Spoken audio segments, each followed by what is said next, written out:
recent years, millions of red crabs haven't managed to reach the sea. An invader has occupied this island.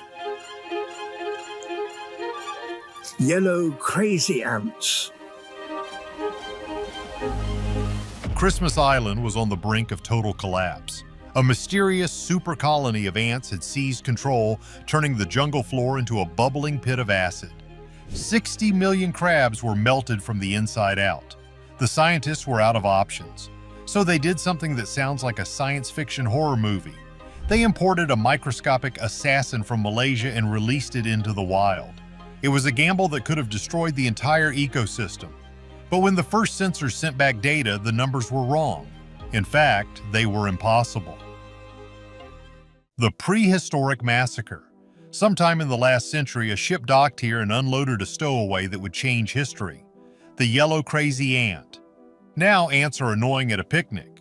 But these things, they are a biological weapon. They don't bite you, they spray you. They shoot formic acid, a chemical that burns through soft tissue like fire. But here is the catch. On their own, these ants are weak. But on Christmas Island, something terrified the scientists. The ants stopped fighting each other. Usually, ant colonies go to war over territory. Here they formed a super colony. Basically, billions of ants decided to join forces. They created a single, unified hive mind stretching over thousands of acres. When a red crab walked into their territory, it wasn't fighting an insect. It was fighting a liquid monster made of a billion parts. The ants swarm the crab. They spray acid directly into the crab's eyes, instantly blind. Then they target the joints of the legs. The acid eats the connective tissue. The crab collapses, unable to move, unable to see, while thousands of ants crawl inside to harvest the meat. The scale of the slaughter was biblical. In just a few years, 15 million crabs were wiped off the face of the earth. That is a third of the population gone. The forest floor, once clean and maintained by the crabs, became a choked, dying wasteland. And get this, some experts started whispering a wild theory. What if this wasn't an accident? Some conspiracy theorists looked at the super colony behavior, which is extremely rare in nature, and suggested that these ants were mutating. Was it possible that military naval experiments in the Indian Ocean had altered their behavior? Or perhaps this was a case of forced evolution, where the isolation of the island turned a normal pest into a hyper-aggressive conqueror. It sounds crazy, but the behavior of the ants was almost intelligent. They were systematically clearing the island sector by sector as if they were following a battle plan. The rangers tried everything. They poisoned the ants. They dropped bait from helicopters. It cost millions of dollars. And for a moment, the numbers dropped. But the ants always came back. They would retreat underground, wait for the poison to fade, and then surge back up, more aggressive than before. It was a losing battle. The ecosystem was collapsing. The birds were dying. The reptiles were vanishing. The island was becoming a green desert, lush on the outside, but dead on the inside. The scientists realized they were fighting the wrong enemy. You see, an army doesn't march without food, and these ants had a secret supply line that was fueling their conquest. To stop the war, they had to find the supplier. They looked up into the trees and saw something that shouldn't be there. The secret energy source. It turns out the ants were drug addicts, and their dealer was hiding in plain sight, high up in the canopy. The scientists discovered that the yellow crazy ants were farming another invasive species, the yellow lac-scale insect. These are tiny, immobile bugs that latch onto trees and suck the sap. They are basically vampires for trees. But here's the deal. As they digest the sap, they excrete a sugary liquid called honey-dew. To us, it's just sticky goop. To the ants, it is high-octane rocket fuel. It is pure carbohydrate energy. The relationship was twisted. The ants protected the scale insects from predators, carried them to new trees, and expanded their territory. In exchange, the scale insects provided an endless 24/7 buffet of sugar. With this unlimited energy source, the ants didn't need to hunt for food, they didn't need to rest. They could focus 100% of their energy on reproduction and war. This sugar cartel was the engine behind the super colony. But here is where the wild theories get even darker. Some researchers started to wonder if the island itself was rejecting the native species. There is a concept in fringe biology called the Gaia revenge, where an ecosystem tries to reset itself. The scale insects were choking the trees with black mold. The ants were killing the crabs. The entire island was shifting from a complex rainforest into a simplified monoculture wasteland. Was it possible that climate change had triggered a hormonal shift in the scale insects, making them produce more sugar than normal? The data showed that the scale insect population was exploding faster than anywhere else on Earth. It was like the island had been pumped full of steroids. The scientists realized that poisoning the ants was useless because the sugar was still there. If you kill the ants, new ones just move in to take the free meal. You have to cut off the supply. You have to kill the dealer. But how do you kill a scale insect that is smaller than a freckle without killing the tree? You can't spray the whole island. That would kill the bees, the butterflies, and poison the water. They needed a sniper. They looked to Malaysia, where these scale insects originally came from. In Malaysia, the scale insects are rare. They don't take over forests. Why? Because they have a natural enemy, a ghost, a microscopic wasp called Tachararda ephagus somervillei. This thing is tiny, 2 millimeters long. You can barely see it, but it is a brutal killer. It lays its eggs inside the scale insect. The baby wasp eats the host from the inside out, bursts out of the chest like a horror movie alien, and goes to find another victim. It was the perfect biological weapon, but it was also a massive risk. Everyone knows what happens when humans bring a new species to an island. It usually backfires. The cane toad in Australia was supposed to eat beetles. Instead, it ate everything else and poisoned the wildlife. The risk was terrifying. What if the wasp mutated? What if it decided it liked the taste of the native bees? What if it ignored the scale insects and went rogue? The scientists spent years in the lab. They put the wasp in cages with every insect on Christmas Island. They tried to force it to eat other things. The wasp refused. It starved to death rather than eat anything except the yellow lac scale. It seemed safe. But lab results are one thing. The real world is a chaotic mess. They were about to release a genetic assassin into a fragile ecosystem. The decision was made, but the consequences were impossible to predict. The invisible war begins. The year was 2016. A plane landed on Christmas Island carrying a high-security package. Inside were small vials containing 167 wasps. That's it. 167 tiny insects to fight a super colony of billions. It sounded like a joke. It sounded like trying to put out a forest fire with a water pistol. The Rangers took the vials to the front lines, areas like Grantswell where the ant infestation was so bad you couldn't stand still for 10 seconds without being swarmed. The trees were coated in scale insects. The air smelled of formic acid. They opened the vials. The wasps flew out and vanished into the canopy. And then, nothing happened. This is where the first-minute data gets weird. The scientists had models. They predicted a curve. They thought they would see an immediate drop in scale insects, followed by a slow decline in ants. But the early data was baffling. In some areas, the scale insect population didn't drop. It plateaued. In other areas, the ant activity actually increased. The sensors were picking up erratic movement. The ants were frenzied. It didn't make sense. Had the plan failed? Had the wasps died? Here is a wild theory that circulated in the back rooms.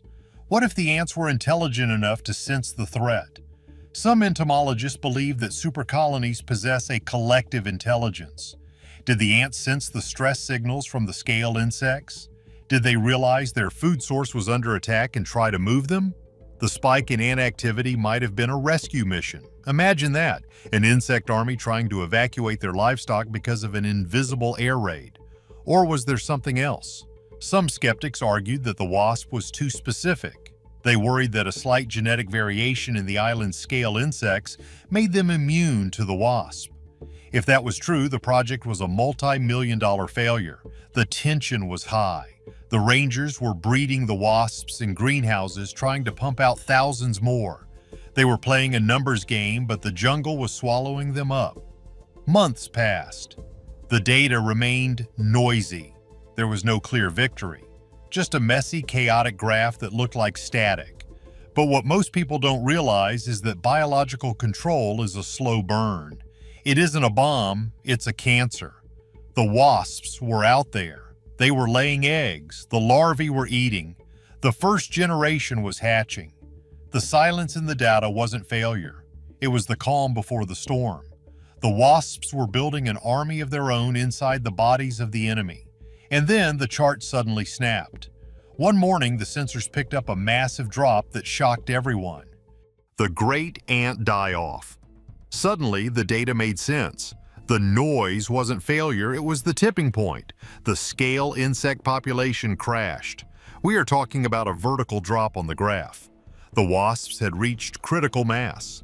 They were decimating the sugar dealers. And without the sugar, the super colony began to starve. The ants turned on each other. The hive mind broke. Without the constant energy supply, they couldn't maintain the massive territories. They couldn't produce enough acid. They couldn't reproduce fast enough. The rangers watched as the death zones began to shrink. The acid smell faded. The silence of the jungle was broken, not by ants, but by the return of life. And then came the miracle. The red crabs, which had been hiding in deep burrows, sensed the change. How? That's another mystery. Wild theory, the crab sixth sense. How did crabs deep underground know the ants were gone? They don't have satellites, they don't have radios. Some theorists believe these ancient creatures are sensitive to the bioelectric fields of the forest. When the massive static of the billion ants disappeared, the crabs received the all-clear signal. It suggests a level of connectivity in nature that we still don't understand. In 2017, there were maybe 40 million crabs left. By 2024, the survey teams were stunned. The numbers hadn't just recovered, they had exploded. 100 million crabs. The migration was the biggest ever recorded. The roads were carpeted in red. The sound of clicking claws was deafening. It was a population boom that defied all biological models. Usually, a species takes decades to recover from a near-extinction event. The red crabs did it in a few years. Why? Because the forest was healthier than it had been in a century. The wasps didn't just kill the scale insects, they saved the trees. The black mold vanished. Sunlight hit the forest floor. The ecosystem engine roared back to life. The crabs were eating the leaf litter, fertilizing the soil and thinning the seedlings. The island was breathing again, but it wasn't just the crabs. The birds came back. The lizards returned. The entire food web, which had been strangled by the sugar cartel, was liberated by a wasp the size of a speck of dust. But here's the catch. The war isn't over. The yellow crazy ants are not extinct. You can't eradicate an invasive species once it is this established. They are still there, hiding in the remote valleys, in the deep limestone caves. They are waiting. The scientists have to keep monitoring. They have to keep breeding wasps. It is a forever war. But now the humans have a weapon that works for free. The wasps are out there hunting 24/7. But this victory opens up a terrifying possibility for the future. We proved we can hack nature, but what happens when we try it on something bigger? Unintended consequences. So here is the deal. The Christmas Island experiment was a success. The crabs are back and the ants are retreating. But if you look closely at the data, this project is also a warning. A loud one. We are entering a totally new age of what experts call eco-engineering. In the past, conservation meant building a fence and telling people to stay out. We used to just protect nature. Now, we are actively editing it. We are moving species across oceans to fight our battles for us. We are releasing genetic assassins to correct our mistakes. On Christmas Island, it worked. The red crabs are swarming the beaches again. The spectacle is saved. But there is a darker side to this success story that very few people are talking about. Let's look at the wild theory again. The bioweapon dry run. There is a massive controversial theory circulating in the darker corners of the internet and even in some quiet academic hallways that the Christmas Island project was watched very closely by military organizations around the world. Think about it for a second. Forget the crabs. Forget the tourists. Look at the mechanics of what just happened. Scientists identified a specific enemy force inside a dense, hostile jungle environment. They found the enemy's supply line, the scale insects. Then they deployed a microscopic, self-replicating drone, the Wasp, to hunt down that specific supply line and destroy it without touching anything else. If you are a military strategist, you aren't looking at conservation. You are looking at a weapon. If you can successfully deploy a micro-insect to wipe out a specific food source in a jungle, that is a powerful strategic tool. Was this really just about saving some red crabs, or was it a proof of concept for modern agricultural warfare? Imagine the scenario. Two countries are on the brink of conflict. Instead of sending missiles or declaring war, one country quietly releases a wasp. Not a bomb, just a bug. This bug doesn't kill people, it doesn't destroy buildings, it ignores the forests and the rivers. It is programmed, genetically or instinctively, to target one thing: wheat, or corn, or rice, or the rubber trees that hold up the enemy's economy. Within 6 months, the crop fails, the economy crashes, the rival nation is on its knees, and they haven't even heard a gunshot. And the scariest part? It looks like bad luck. It looks like nature just having a bad day. The line between saving the crabs and developing biological denial weapons is much thinner than we think. The Christmas Island project proved that we can weaponize an ecosystem. We proved that we can drop a biological agent into a complex environment and have it execute a mission with surgical precision. Wild theorists argue that the first-minute data we talked about earlier, the confusing numbers that made no sense, was actually a glimpse into the weaponization potential. It showed how fast the wasps could spread. It showed how efficient they were at dismantling a colony structure. Basically, we just proved that you can win a war without ever putting a soldier on the ground. You just need the right bug. The cane-toad paradox. But let's step back from the military theories and look at the history. Because here's the thing, we have tried to play God before, and usually it blows up in our faces. To understand why the Christmas Island success is so terrifying, we have to compare it to the biggest failures. We have to talk about the cane toad.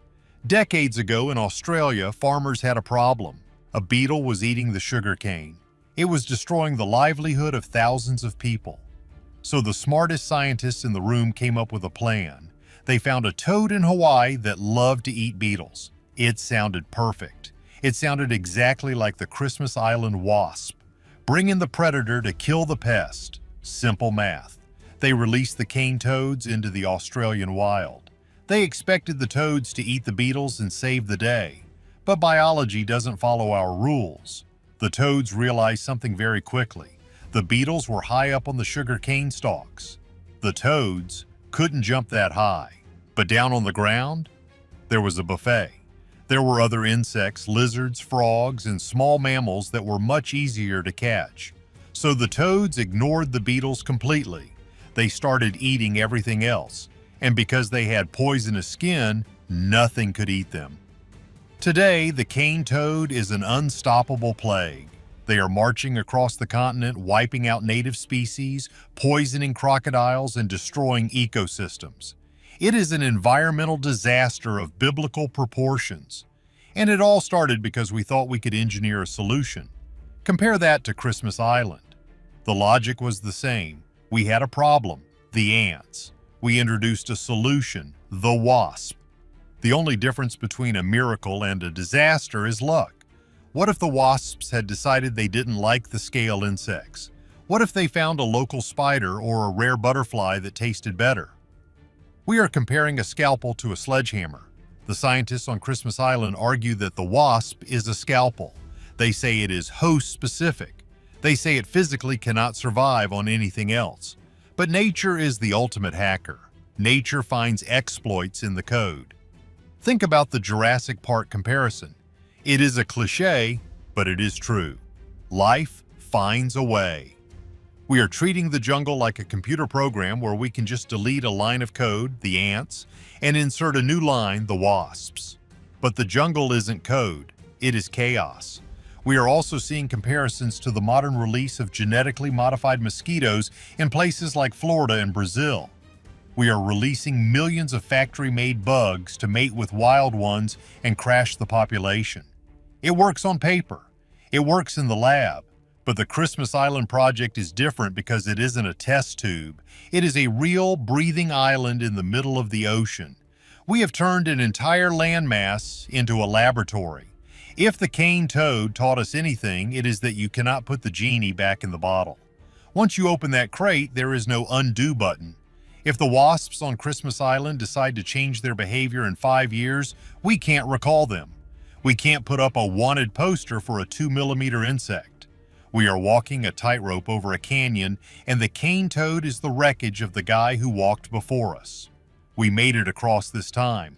But looking down at the history of biological intervention, you have to wonder, how long until we slip? Forever war. So what happens next? This is where the speculation gets heavy, and honestly, this is where it gets terrifying. The Christmas Island experiment worked. For now. The crabs are marching, the forest is green, and the scientists are popping champagne, but we need to look at the long game. We need to stop looking at tomorrow and start looking at 20 years from now. We have started an invisible arms race in the middle of the jungle. And the problem with arms races is that someone always brings a bigger weapon. Nature is not static. It doesn't just sit there and behave because we want it to. Evolution is a constant, brutal war. By releasing this specific micro-wasp, we have put massive artificial pressure on the yellow crazy ants and the scale insects they farm. We have backed them into a corner. And what does any living thing do when you back it into a corner? It fights. Here is the nightmare scenario. Rapid mutation. What happens if the scale insects evolve? Nature is messy. In a few generations, a random genetic mutation might occur that makes the scale insect toxic to the wasp. Or maybe they develop a thicker shell that the wasp cannot penetrate. Maybe they start releasing a pheromone that confuses the wasp, making it fly in circles until it drops dead. If that happens, the wasps die out. The biological robots we released will crash overnight. And then, the yellow crazy ants will bounce back. But this time they will be different. They will be the survivors. They will be the ones that endured the plague. We might be inadvertently breeding super ants. It is the exact same problem we have with antibiotics in humans. We use them too much, the bacteria learn how to fight back, and suddenly we have an infection that no medicine on Earth can touch. Are we creating the superbug of the insect world on Christmas Island? But let's go deeper. Let's get into the really wild theories that keep ecologists awake at night. The theory of target shift. Right now, the wasp only eats the scale insect. That is what the data says. But hunger is a powerful motivator. What happens if the wasp does its job too well? What happens when they wipe out 99% of the scale insects and there is no food left? Do the wasps just politely starve to death? Or do they adapt? There is a terrifying theory that suggests these wasps could switch targets. Maybe they start attacking native bees. Maybe they start attacking the red crab larvae. We introduced a predator to kill a pest, but once the pest is gone, the predator is still hungry. We might have just traded one monster for another. And let's look at the ecosystem itself. Christmas Island looks like a paradise again. The red river of crabs flows. The tourists are back, taking selfies with the 100 million survivors. It is a feel-good story that makes you want to cry happy tears. But beneath the surface, the island has changed forever. It is no longer a wild place. It is now a managed ecosystem. It is a garden. It is a zoo without cages. It requires constant weeding by our invisible biological robots. We are the landlords now. We are responsible for the rent. Some theorists argue that we have created a Frankenstein nature. The wild theories about hive minds and genetic signaling might sound like science fiction, but they remind us of one thing. We don't know half as much as we think we do. There is a theory called the dormancy trap. Some experts worry that the yellow crazy ants aren't actually defeated.